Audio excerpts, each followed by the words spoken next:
이 시간 다 같이 사도신경 하심으로 우리의 신앙을 고백하시면서 12월 18일 새벽 예배 하나님께 올리도록 하겠습니다.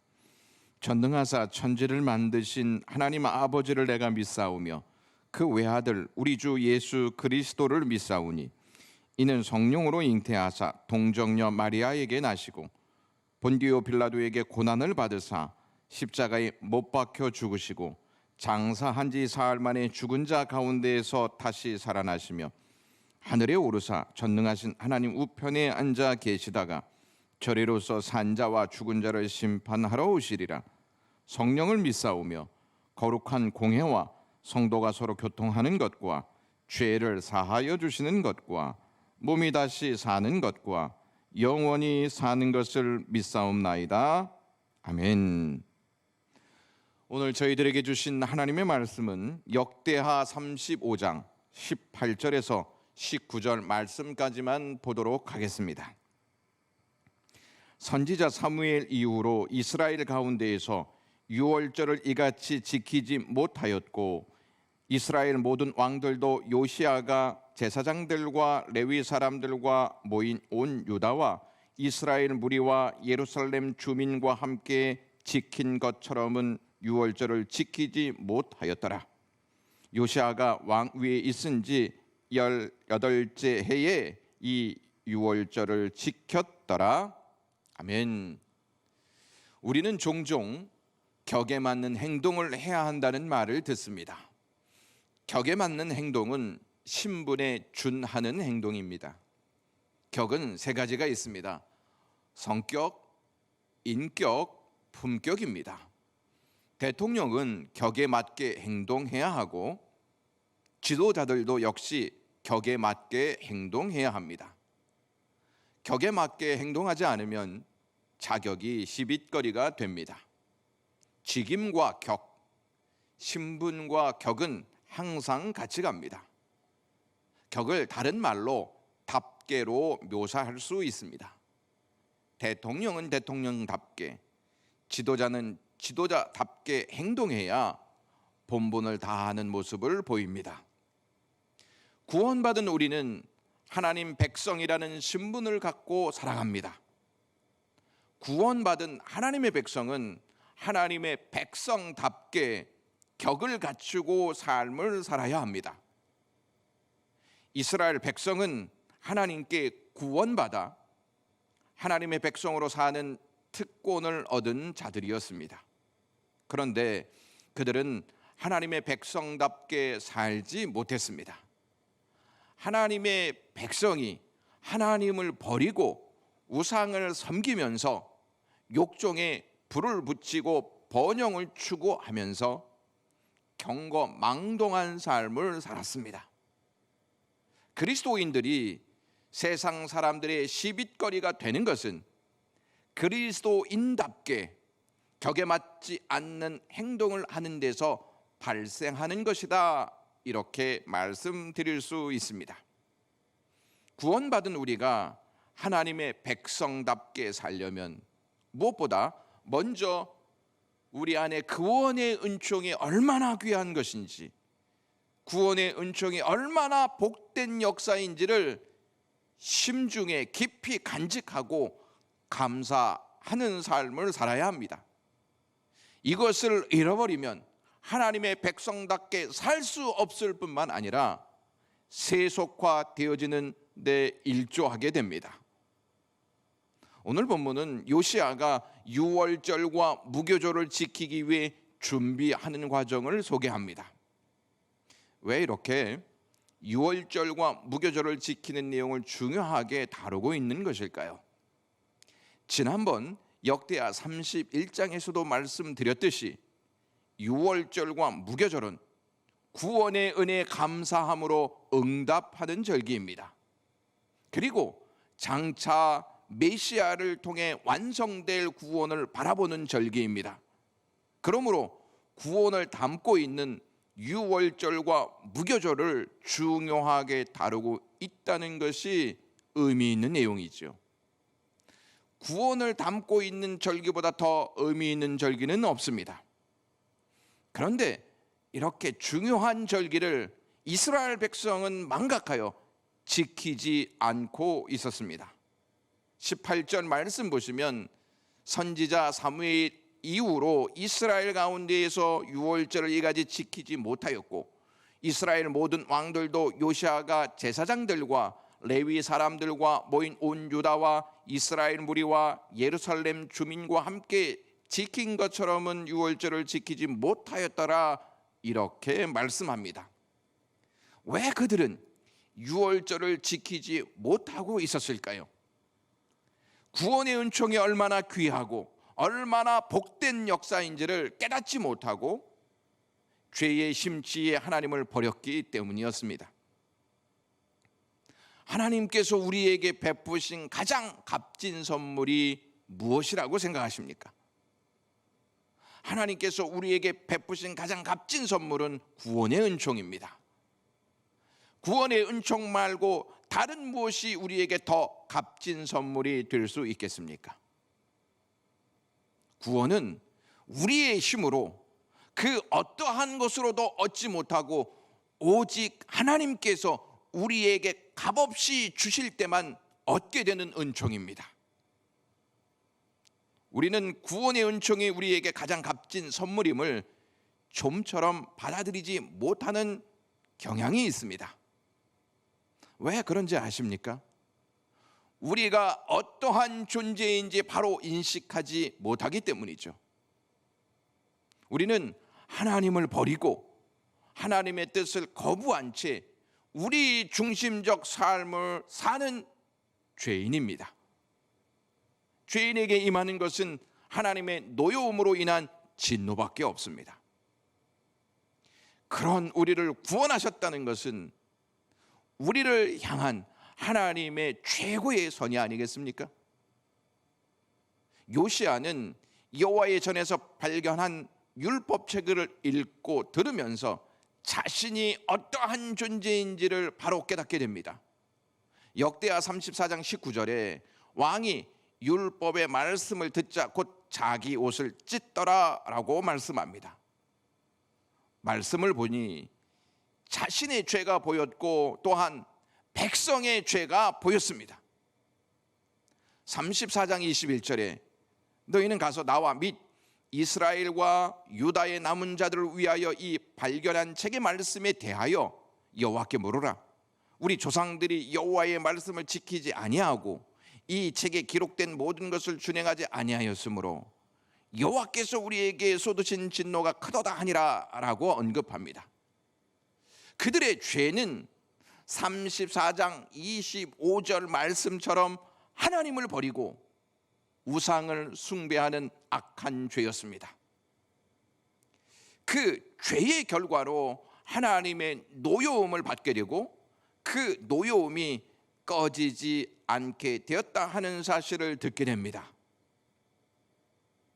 요시야는 죄의 대가가 무엇인지 백성에게 알려줍니다. 우리는 이 부분에서 우리 자신이 죄인인 것을 잘 인식하지 못함의 원인이 어디에 있는지 알게 됩니다. 하나님의 말씀 앞에 우리를 바로 세우지 않기 때문이고 하나님의 말씀을 심각하게 듣지 않기 때문입니다. 하나님의 말씀은 우리 자신을 똑바로 보게 하는 거울입니다. 요시야는 자신과 백성이 어떠한 존재인지를 바로 깨닫고 옷을 찢으며 통곡합니다. 그리고 삶을 하나님께 돌이킵니다. 이것이 하나님의 백성으로 해야 할 격 있는 바른 자세입니다. 요시야는 하나님께서 자신과 이스라엘 백성에게 베푸신 가장 큰 은혜가 구원인 것을 알고 유월절과 무교절을 지킴으로 하나님 앞에 모두 감사로 영광을 돌리게 했습니다. 요시야는 유월절과 무교절을 지키기 위해 신중한 자세로 준비하는 모습을 우리에게 보입니다. 요시야는 구원의 흥에 겨워 자기 마음대로 유월절과 무교절을 지키지 않고 발견된 율법책이 가르치는 대로 유월절을 준비합니다. 구원받은 하나님의 백성은 기준이 말씀이 되어야 하고 말씀에서 벗어나는 것을 철저히 경계해야 합니다. 요시야 왕은 레위 사람들에게 유월절을 준비시키면서 말하기를 6절에 여호와께서 모세를 통하여 전하신 말씀을 따라 행하라 이렇게 언급하고 12절에 모세의 책에 기록된 대로 여호와께 드리게 하고 13절에 규례대로 하라 이러한 말을 합니다. 요시야 왕이 유월절을 지키는 과정을 보면 그가 얼마나 올바르게 하나님을 섬기려고 했는지 발견할 수 있습니다. 요시야는 왕으로서 나름대로 자신의 생각이 있었을 것이고 자신의 생각을 레위 사람들에게 이야기함으로써 하나님을 섬기는 방법에 자신의 생각을 가미할 수 있었을 것입니다. 그러나 요시야 왕은 그렇게 하지 않았습니다. 순전히 말씀을 따라 유월절을 지킬 것을 명령하였습니다. 얼마를 가지고 사느냐, 얼마나 높은 자리에 있느냐, 얼마나 큰 힘을 가지고 사느냐, 얼마나 평탄하게 사느냐가 하나님 백성답게 사는 기준이 되지 않고 오직 말씀에 대한 순종이 하나님의 백성답게 사는 기준이 됩니다. 이것을 놓쳐서는 안 될 것입니다. 요시야는 유월절을 지키기 위해 먼저 제사장들에게 그 직분을 맡기고 격려하여 여호와의 전에서 직무를 수행하도록 합니다. 이는 하나님께서 세우신 제사장의 직무를 온전히 감당할 수 있도록 그들을 사명의 자리로 돌려놓는 모습입니다. 그리고 법궤를 제자리에 두고 이리저리 옮기지 말라 이렇게 명령합니다. 성전이 세워지기 전에는 성막이 옮겨감에 따라 법궤도 옮겨졌습니다. 성전이 세워진 후에도 악한 왕들이 우상을 두기 위해 법궤를 치우는 경우가 많았습니다.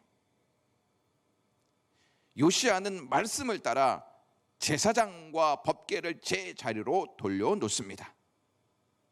개혁은 말씀의 자리로 돌려놓는 것입니다.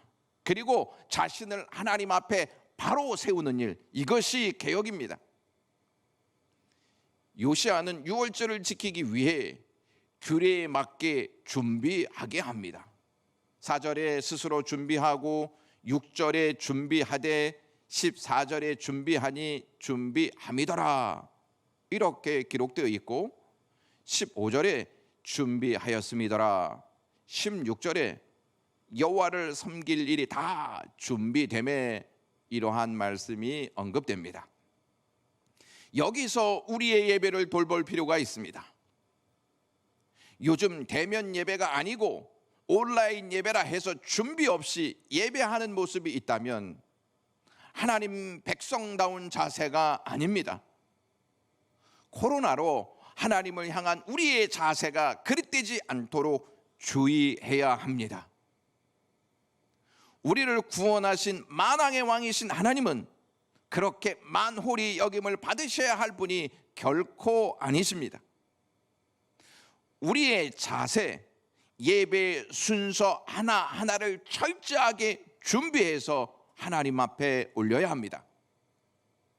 16절을 준엄하게 받아들여야 합니다. 요시야는 여호와를 섬길 일이 다 준비되었을 때 유월절과 무교절을 지키며 하나님께 영광을 드렸다 말씀합니다. 요시야는 남의 것이 아닌 자신의 것을 하나님께 드리며 유월절을 준비했습니다. 7절 말씀 보시면 요시야가 그 모인 모든 일을 위하여 백성들에게 자기의 소유의 양떼 중에서 어린 양과 어린 염소 3만 마리와 숫소 3천 마리를 내어 유월절 제물로 주매라고 말씀합니다. 8절에 방백들도 즐거이 희생을 드려 백성과 제사장들과 레위 사람들에게 주었고라고 말씀합니다. 요시야는 자기 소유 중에서 어린 양과 어린 염소 3만과 수소 3천을 내어 백성들에게 유월절 제물로 줍니다. 요시야가 솔선수범하여 유월절 제물을 바치자 곧 이어 지도자들과 제사장들과 레위인들도 즐거이 자신의 소유 중에서 유월절 제물을 삼아 하나님께 드립니다. 예배할 때 구원의 은총을 기반으로 하지 않고 이벤트 중심으로 예배를 드린다면 그것은 종교 형식에 불과합니다. 찰스 스펄전 목사님이 이런 말을 했습니다. 나는 사람이 할 수 있는 가장 가증스러운 일은 연기하는 배우처럼 복음을 전하고 하나님을 향한 예배를 일종의 극장 공연으로 전락시켜 버리는 일이라 생각합니다 라고 했습니다. 요시야 시대에 유월절은 사무엘 이후 그 같은 유월절이 지켜지지 아니하였다 이렇게 평가될 정도로 온전하게 하나님 앞에 드렸습니다. 히스기야 시대에 드렸던 감동적인 유월절 준수와 비교할 때 이번에는 시기를 연기하지 않고 철저히 준비하여 하나님 앞에 드렸다는 점에서 유례가 없었습니다. 바벨론으로 포로가 되어 끌려갔던 사람들이 돌아와서 요시야 왕의 삶을 되돌아보면서 무엇을 참여하며 무엇을 새롭게 해야 한다고 생각했겠습니까? 그것은 두말할 필요도 없이 유월절과 그 정신의 회복입니다. 유월절은 이스라엘 자손들의 출애굽과 관련이 있습니다. 애굽 사람의 모든 맏아들과 짐승들의 첫 새끼가 죽는 재앙이 임할 때에 문설주의 피를 바르면 재앙이 넘어갔다고 해서 유월절이라 했습니다. 그래서 유월절의 유는 넘을 유, 월은 넘을 월이라 하는 것입니다. 주님께서 우리의 죄를 대신 지시고 유월절 패스오버해 주셨기 때문에 우리가 하나님의 자녀가 되었고 영원한 생명을 얻게 되었습니다. 우리는 그리스도의 은혜로 하나님 백성답게 격을 갖추고 살 수 있는 은총을 입었습니다. 이 일을 위해 예수님은 하나님과 동등됨을 취할 것으로 여기지 아니하시고 오히려 자기를 비워 종의 형체를 가지사 사람들과 같이 되셨습니다. 유월절 어린 양으로 오신 예수님은 말씀대로 그리스도께서 우리의 죄를 위하여 죽으시고 장사 지낸 바 되셨다가 성경대로 사흘 만에 다시 살아나셨다 하는 말씀을 고린도전서 15장은 말씀합니다. 말씀대로 사역에 임하셨던 주님의 모습이죠. 요시야는 자신의 것을 드렸지만 유월절 어린 양으로 오신 예수님은 자신을 드렸습니다. 히브리서 9장 26절 자기를 단번에 제물로 드려 죄를 없이 하시려고 이러한 말씀으로 우리에게 은총을 베푸셨음을 알리십니다. 시편 40편 8절에 다윗이 나의 하나님이여 내가 주의 뜻 행하기를 즐기오니 라고 고백하는 내용이 나오는데 이는 장차 구원자로 오실 예수 그리스도께서 하나님의 뜻 행하기를 즐거워하는 모습과 일치합니다. 우리는 예수 그리스도의 십자가의 은혜로 심판을 넘어가게 되었고 영생의 은총을 얻게 되었습니다. 코로나19 시대에 불안함과 두려움에 빠져 구원의 은총을 잃어버리는 삶을 살아서는 안 될 것입니다. 비록 코로나19가 우리에게 위기감과 불안감을 준다 하더라도 자신을 내어 구원하신 주님의 은혜를 더 깊이 묵상하며 예배하기 어려운 이 시기에 참된 예배자로 구원의 은총을 생각하면서 하나님께 영광을 올려야 할 것입니다. 이것이 하나님 백성의 격이며 이것이 하나님 백성답게 사는 삶입니다. 아멘. 기도하겠습니다. 하나님 아버지, 저희에게 구원의 은총을 베푸셔서 구원의 백성답게 살게 하심을 감사합니다. 구원의 은총을 평생 가슴에 안고 감사하며 하나님 백성답게 진실된 자세로 살게 하시옵소서. 코로나19로 모든 것이 희미해진 상황 가운데에서 구원의 은혜만큼 더 깊은 것이 없음을 깨닫게 해주시고 이 은혜로 우리는 삽니다 하는 고백을 하나님께 올리며 기뻐하게 하시옵소서. 구원의 은혜로 코로나19 상황을 능히 이겨나가는 영광교회 성도들 되게 해주시고 오늘도 코로나 바이러스에서 자유롭게 하시며 하나님의 은혜로 사는 하루의 삶 되게 하시옵소서. 예수 그리스도의 이름으로 기도드리옵나이다. 아멘.